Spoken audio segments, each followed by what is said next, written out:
Magandang araw po, welcome po sa aking channel, Love9 TV. Patalasasan po, meron po ba kayong mga properties na napapabayaan or non-performing assets?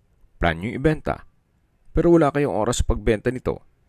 Kung ito'y pagkakatiwala nyo po sa amin, tawag lang po kayo sa aking numero, usap po tayo, gawin ko po ng video for free. Yes, libre po, wala po kayong babayaran. Tutulungan pa namin kayong mabenta ang inyong property. Kami na po bala sa marketing, sa boosting or paid ads. Even sa tripping, hindi na po kayo mapapagod sa pag-entertain ng mga buyers. Kami na po bala sa lahat. Tawag lang po kayo. Nandito po tayo ngayon sa isang exclusive subdivision dito sa Parañaque. Ito pong bagong video presentation natin ay isang residential property na may lot area na 740 square meters. Itong bahay ay may usable floor area na 240 square meters more or less. Meron po itong den room or another structure na pwedeng gawing office or guest room. So, depende po sa magiging use nyo once na na-acquire nyo ito. Then, dito po sa likod ng bahay ay napakalaki pa po ng bakanting lote na meron pong mga ornamental plants. May 3 bedrooms with own toilet and bath. Then, meron pong 4 car garage hanggang dun yan sa main gate. Dun po sa kabilang side ay may covered carport. Tungkol naman sa dokumento nito, ito po'y titulado, buhay po ang may-ari, kaya wala po kayong maging problema sa documentation o sa transfer ng title. Ito po'y well-maintained, kaya ready for occupancy. Lipat po tayo dito sa harapan. Yan po yung open na garahe at dito naman sa kabila yung covered. Then meron pong access na steel gate papunta naman sa service area. Ito po yung second gate. At dito na po tayo sa main door. Naka-brickstone design po itong wall bago dumating dito sa main door. Then may aluminum screen door at solid wood po itong main door. Welcome po dito sa bahay ni Madam. Dito po yung receiving area.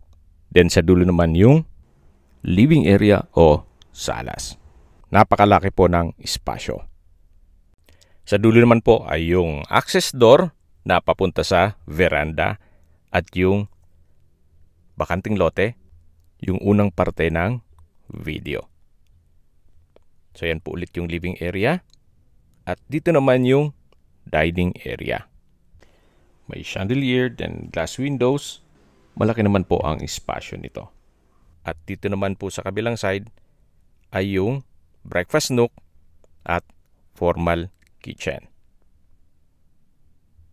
Dito po sa formal kitchen ay may kitchen countertop, wall-mounted kitchen cabinet, storage ng kitchen utensils at meron pong malaking kitchen window na mas nakakapaliwalas po gawa ng meron pong natural sunlight. Then dito naman po sa dulo ay yung maid's room na kung saan hindi natin ma-check ngayon at katabi lang po yung common toilet and bath. At maayos naman po ang toilet fixtures nito. May water closet, vanity mirror, hand wash basin, naka-tile bathroom wall at meron pong bathroom window. Then may shower po sa dulo. Okay, labas po tayo. Then, ito naman po yung access door. Papunta naman sa service area. At yan po yung steel gate na tinutukoy ko mula po dun sa garahe. Dito naman po yung dirty kitchen at service area. Pabalik po ulit tayo dito sa loob. Ito po ulit yung maid's room at yung common toilet and bath at dito po yung formal kitchen. Meron pong wall-mounted wooden rack with glass cover. Then may display cabinet dito sa taas ng breakfast nook at ito po ulit yung dining area. Balik po ulit tayo dito sa living area. Then sa dulo yung receiving area. At yan po mga natatanong natin na pintuan, yan po yung mga kwarto. May mga natutulog po dito sa ibang kwarto, kaya hindi po natin ma-check ngayon. Siguro upon tripping, pwede tayong pumasok na dyan. Ito po munang katabing kwarto ang ma-check natin. Malaki din po ang espasyo. May dalawang window glass. May split type aircon. Wood parquet ang flooring. From floor to ceiling po itong wardrobe. Then meron din po itong toilet and bath. Ito pong toilet and bath ay parang sharing po siya. Kaya mapapansin nyo, meron pong mga pintuan. Yan po yung pintuan para sa receiving area. Then dyan din po yung hand wash basin, vanity mirror. At dito naman po yung sa kabilang kwarto. Yan po yung water closet, naka-tiled bathroom wall. At may hot shower set. Then bathroom window with security grill.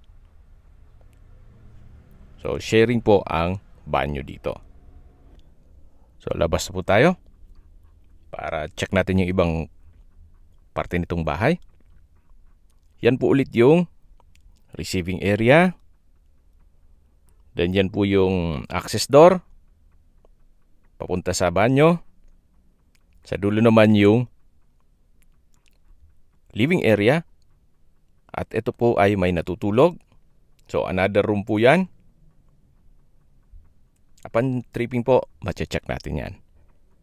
Then dito po sa dulo ay yung last bedroom. Na kung saan mas malaki po itong kwarto na to. May split type aircon. Wood parquet ang flooring. Customize ang window glass. May ceiling fan. Then chandelier. At from floor to ceiling po ang wardrobe. Marami po kayong gamit na mailalagay dito. Then dito naman po yung toilet and bath. May hand wash basin, water closet, may bathroom window.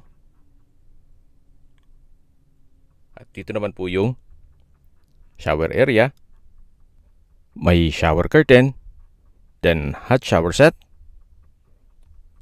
So, kumpleto rin po dito at wala po kayong ipapagawa. Lipat na po tayo dito sa labas, sa mismong kwarto. At tunghayan niyo po ulit bago tayo lumabas. So, maaliwalas din po itong bahay na to. Then, paglabas po natin ay yung living area. At ito na po yung veranda. May aluminum screen door. May garden set. At sa dulo po, matataw na natin yung vacant lot. Na kung saan napakaaliwalas po. Napakalawak po ng garden. Kahit po nasa siyudad kayo nakatira, meron pa rin pong space na kung saan very relaxing po itong area. At habang pinagmamasdan nyo po at nag-iikot po tayo dito sa kapaligiran, pag-usapan na natin ang distance, location at travel time. Mula po sa airport, ang distance is 3.5 kilometers at ang travel time is 14 minutes. Mula naman po sa Mall of Asia, ang distance is 9.9 kilometers at ang travel time is 33 minutes.